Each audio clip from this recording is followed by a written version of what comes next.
So very warm welcome to our symposium today. It's lovely to see you all here in the early morning. For us artists, it's really early in the morning. I'm really happy to greet you today here in the Association of Berlin Artists, VBK. We're happy to have you here with us. My name is Matthias Leeck. I lead this project, and I would like to introduce you to the concept of this event briefly. The symposium marks the highlight or the culmination of a 2 years project between art, science, technology in the Anthropocene. We launched the project in November 2023 here at VBK, featuring the exhibition In Process, you may remember, and we had an accompanying lab days. I show you an image of these lab days. During these lab days, we had discussions about Anthropocene and new technology. So the exhibition showcased works by Berlin-based artists here at VBK, reflecting on the Anthropocene and the role of art in this context. The lab days offered artists a platform to present their creative processes and discuss topics such as the impact of new technologies in art and in society. A panel discussion on artificial intelligence, climate change, and augmented reality concluded the event last year, underscoring key questions that have shaped the project's discourse ever since. The kickoff event last year set the stage for a multi-year research project on augmented realities in the Anthropocene. And today you will see the results. It may not be the end results, but you see first results of these artistic works.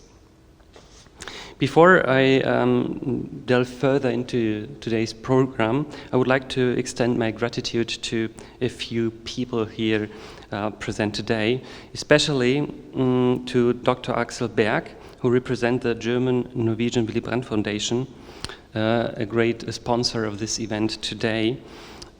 He enabled, or this foundation enabled, the participation of our Norwegian colleagues today here.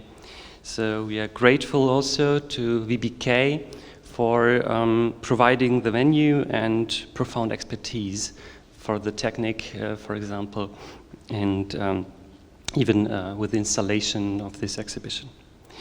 The TU Berlin has also greatly contributed to the success of this exhibition and of today's event by lending essential equipment, thanks in particular to Professor Weinziel. Two contributors of today's symposium, our work at TU Berlin, Dr. Michael Fowler and Professor Sino Georgi.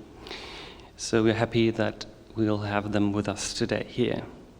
We deeply appreciate the dedication and spirit of the scientists present here today, because we had a big lack of financial compensation. Same for the artists that are here today. Special thanks go to Sabine Schneider, Frauke Boge, Johann Ulrich, and especially Silke Bartsch, who sits on our committee, for their time and energy devoted to this multi-year project. Our thanks also go to Professor Andrew Perkis and Wendy Ann Mansilla, who traveled the long way from Trondheim to Berlin, where they work and teach at NTNU Trondheim. We are happy to have you with us today. Their work on the committee in recent months has been instrumental to the success of the exhibition and the symposium. Before we begin with the presentations and the discussions, I would like to briefly outline 3 core concepts of our symposium today. You may find it in our title of the symposium: Anthropocene, Artistic Research, and Augmented Reality. The term Anthropocene refers to a geological epoch in which humanity has become the dominant force shaping the Earth. Scientists debate the exact starting point of the Anthropocene. Some track it back to early agriculture, others to the Industrial Revolution, or even to the mid-20th century due to nuclear testing and increased plastic consumption.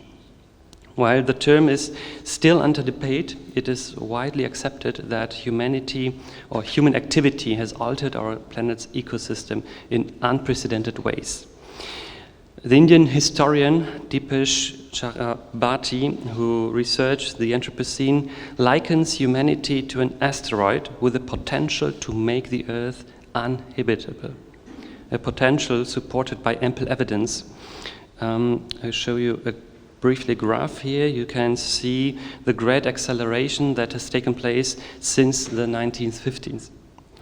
The different graphs showing this development. For example, world population, water usage, primary energy consumption have all grown exponentially. Similar trends apply to most finite natural resources. Paul Ehrlich proposed assigning, for example, a price tag to biodiversity as a finite resource in order to slow down its depletion. And on October 9 this year, the Worldwide Fund published a sobering report on humanity's impact on wildlife, staging, in the last 50 years, monitored wildlife populations have declined on average by 73%. Without exaggeration, we can say the next 5 years will determine the future of life on Earth. In 2009, a group of around 30 international scientists, led by Johan Rockström of the Stockholm Resilience Center, published the article, A Safe Operating Space for Humanity. The authors established planetary boundaries for 9 biophysical systems and processes, defining a safe operating space for humanity. You can see here 3 graphs showing these boundaries. In 2023, 6 are already crossed. Exceeding these boundaries increases the risk of large-scale, abrupt or irreversible environmental changes that threatens the resilience and stability of our whole planet. So 6 have been crossed, 3 of which have already reached a high-risk level. It is, you can see it on the right, climate change, alteration of biogeochemical cycles, and biodiversity loss. We discussed it already. Climate change, species extinction, pollution, resource scarcity define the Anthropocene and confront us with immense challenges. Now I would like to move briefly to the second point in our project theme. It's artistic research. All project participants work in the field of artistic research. I would like to highlight, which are in my opinion, a few important aspects here. Firstly, artistic research is highly process-focused.